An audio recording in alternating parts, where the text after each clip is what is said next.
already, Nick? No, because this isn't like, whatever. I guess we'll just leave it like this.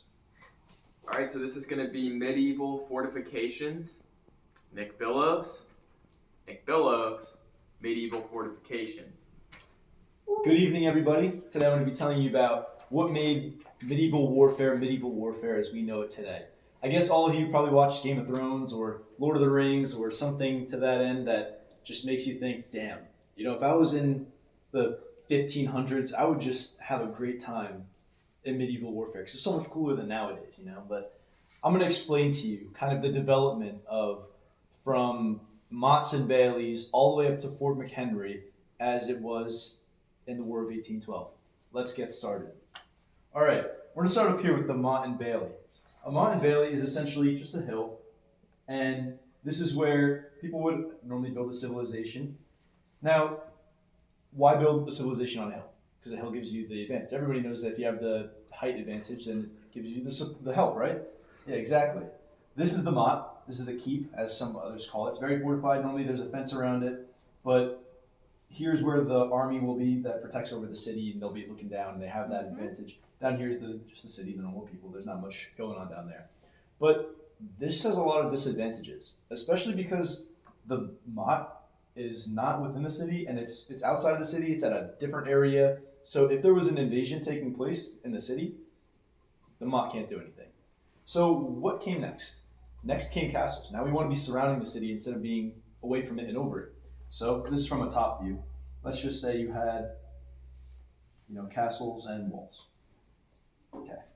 Lame castle, right? I mean, archers, anything, honestly, you attack that and I'm sure you could get in. But let's think about ways that people can get in. Now we're going to look at the castle from the side. And I guess we can draw a little imaginary top of the castle with some, some of those, I don't know what those are, but whatever. Some stonemasons did a good job. Now, how could a castle be invaded? There's two ways a castle can be invaded. One is what they would do is they would put dirt on the side, and they would just keep mounting dirt. And the reason that this was effective is because when you have just millions of people or hundreds of thousands of people that are able to invade one castle at a time, they can just pile on dirt and expend the bodies because, it was a privilege to die in medieval warfare. They'd be able to climb up, get in, and there it goes. Then, with the development of archers, cannons, and combat systems that improved what happened up here, it didn't really make much more sense to attack from outside or invade, it didn't really make much sense. So now let's look at from the top of, let's just pretend that that's not there. We'll say that's the top of a castle, okay? If you were to invade with cannons, your wall would just get crushed instantly, right? Like this is one hit and it's like paper. How can you make this stronger? Well, you first want to have places where you can fire back from. So let's give each of these corners some circles, right? Now this not only takes away the room from this, so now there's much less surface area that matters, but this here isn't connected to the city. This is called a bastion, by the way. And it's really just that extra room where you can fire out of. It gives you all the angles you can fire. Yeah, it can give you just angles to fire out of from all four sides. But a circle's not very strong, is it? No, a triangle is strong. So now let's say you have this square again. Now you make your bastions like that. Bam. Now you can have like a whole bunch of stuff firing up from any side, and you have no blind spots, right? The only blind spot you really have is there, there. But alas, it was a good enough system and it worked well enough. You can't really build on it. You can't do that. Only effective way to attack one of these is from the air, or if you have enough people to build ladders on it. But there was no air warfare.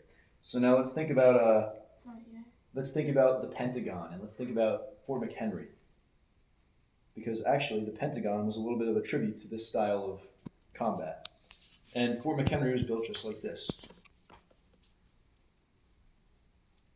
Bam.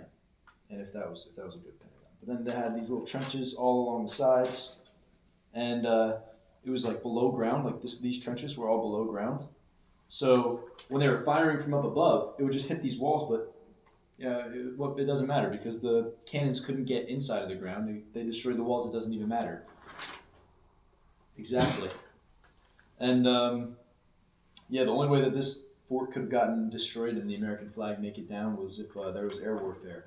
But in the end, I would just like to let you guys know, I completely forgot we had Toastmasters tonight. I was going to speak about the wreck of the Edmund Fitzgerald because it's today's 50th birthday, but that was it. No, that was it. When I put my It was hand already up. past. No! Oh. You were like, when I put it up, it was lucky past 5 minutes. All right.